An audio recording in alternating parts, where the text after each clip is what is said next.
You know Michael Jackson was innocent. No, I'm a Michael Jackson truther. I'm okay with it. Well, I am against white Mike. I like Filipino white. Wait, I no, like but Filipino you Michael. looked at me like I was insane, Mikey. Let me tell you a little. I respect the king. I think there's no better performer, but he had a couple extra rooms in his mansion. Well, He let me had a tell you million something rooms in about his these mansion. rooms. Let me tell you something about these rooms. Quick yes or no question. If the world's biggest pop star really preyed on children for decades, shouldn't there be at least one piece of hard evidence, one photograph, one text message, one guilty verdict? Hang on to that thought. In the next 8 minutes, you'll hear jury transcripts the news barely quoted, FBI files most people have never opened, and a money trail that surfaces every single time Michael Jackson's catalog spikes in value. If what I'm about to show you is wrong, close the tab and call me crazy. But if it's right, you may never hum Billie Jean the same way again. The trial that went missing, June 13, 2005. 12 Californians, teachers, mechanics, retirees, file back into a Santa Maria courtroom after 4 months of testimony. 10 felonies, 4 misdemeanors, worldwide headlines. And the verdict is not guilty on every single count. Unanimous. No hung jury, no compromise verdict, just 12 votes to 0. So why didn't that decision end the conversation? Because the sound bites that reached your phone were edited for drama. One prosecution witness claimed abuse happened after a primetime Jackson documentary. But flight logs and tour itineraries proved the singer was in Germany that entire week. Another insisted he'd seen hush money checks. Yet under oath, he admitted he'd never held a single check in his hand. One juror later told ABC News, "We kept waiting for the prosecutors to land the plane. They never even got it off the ground." Myth versus fact. Part 1. Myth. He bought his freedom by settling the 1993 case. Fact. Civil settlements are not admissions of guilt, and that deal specifically allowed parallel criminal charges, which the district attorney declined to file because evidence was too thin. Myth. The jury was starstruck. Fact. The panel included people who openly disliked Jackson's lifestyle. They asked the judge to replay cold clinical video tours of Neverland because they wanted the creep factor, as one juror put it. They still acquitted a decade of FBI scrutiny. Long before hashtags and hot takes, the Federal Bureau of Investigation quietly opened file 95-448611. Over 11 years, agents raided computers, copied 16 hard drives, interviewed former employees on 2 continents, and summarized everything at more than 600 pages. Conclusion: no prosecutable violation. The same bureau that nailed Enron and dismantled mafia families typed "case closed" at the bottom of its final report.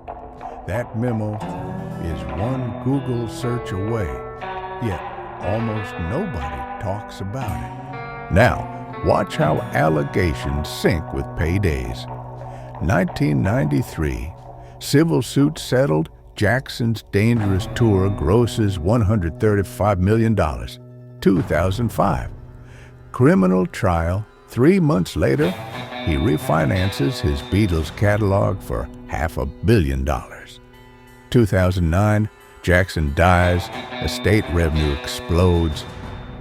2013 to 2019, multiple new civil suits filed, each seeking a cut of posthumous earnings.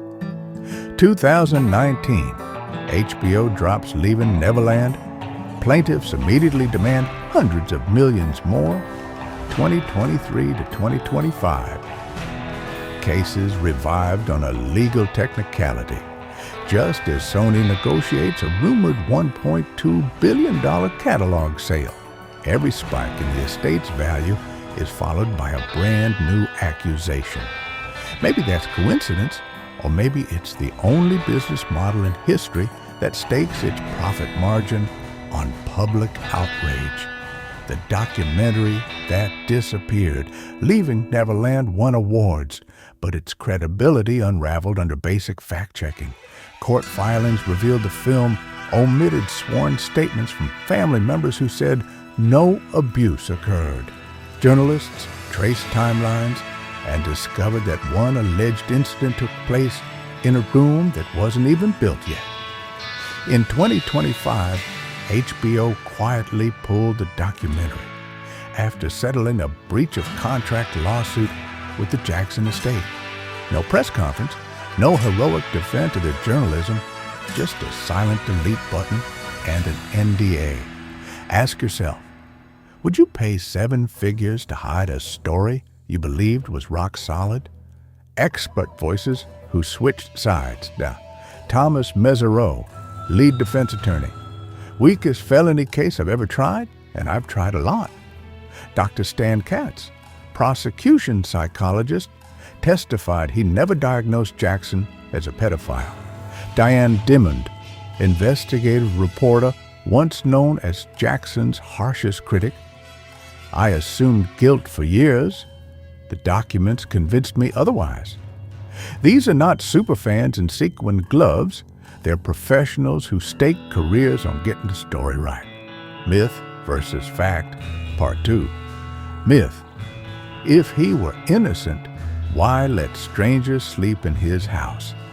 Fact: according to sworn testimony, Neverland sleepovers looked more like a children's charity slumber party.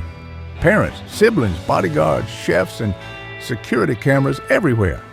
In 20 years of raids, police never confiscated a single hidden camera or covert photo. Myth: multiple accusers mean smoke equals fire. Fact: only criminal courts test evidence under penalty of perjury. Civil claims can be filed with virtually no corroboration.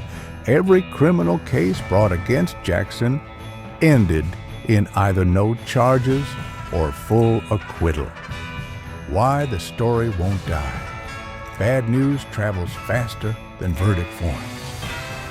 Jackson was weird. Weird makes better TV than lack of evidence. Combine that with a 24-hour news cycle that bleeds ad revenue, and the myth outruns the documentation every time. Social media finished the job. One meme, 7 seconds, and a 30-year reputation erodes again. But here's the catch. Reputations aren't the only casualties. When we accept gossip as gospel, we tell every future jury that their work doesn't matter. We tell investigators that no evidence isn't good enough. If a famous defendant can't reclaim innocence after an FBI probe and a unanimous jury, who can? The upcoming biopic. Right now, a 2-part film simply titled Michael is shooting for a 2027 release. Studio insiders say script revisions bounce daily between address the rumors and stick to the verdicts. Whichever storyline wins will freeze in pop culture for the next generation. You and I are watching that coin flip in real time. Final reality check. Let's circle back to the opening question. If Michael Jackson truly spent 40 years abusing minors, why is the evidence cupboard still bare after police raids, civil subpoenas, an 11-year FBI investigation, tabloid bounties, and a trial that invited the world's media into the gallery? Maybe the cupboard is empty because the crime never happened.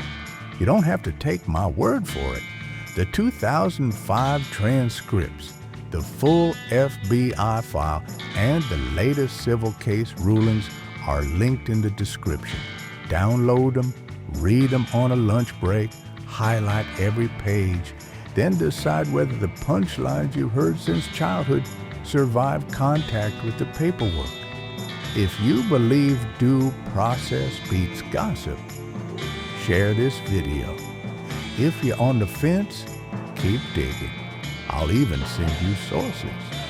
And if you still think Jackson's guilt is obvious, ask yourself why every court that touched the case walked away saying otherwise. Thanks for staying to the end. I'm Super Action Celebrity Report. Hit subscribe for more myth-busting deep dives, and no matter what song's in your playlist, stay curious.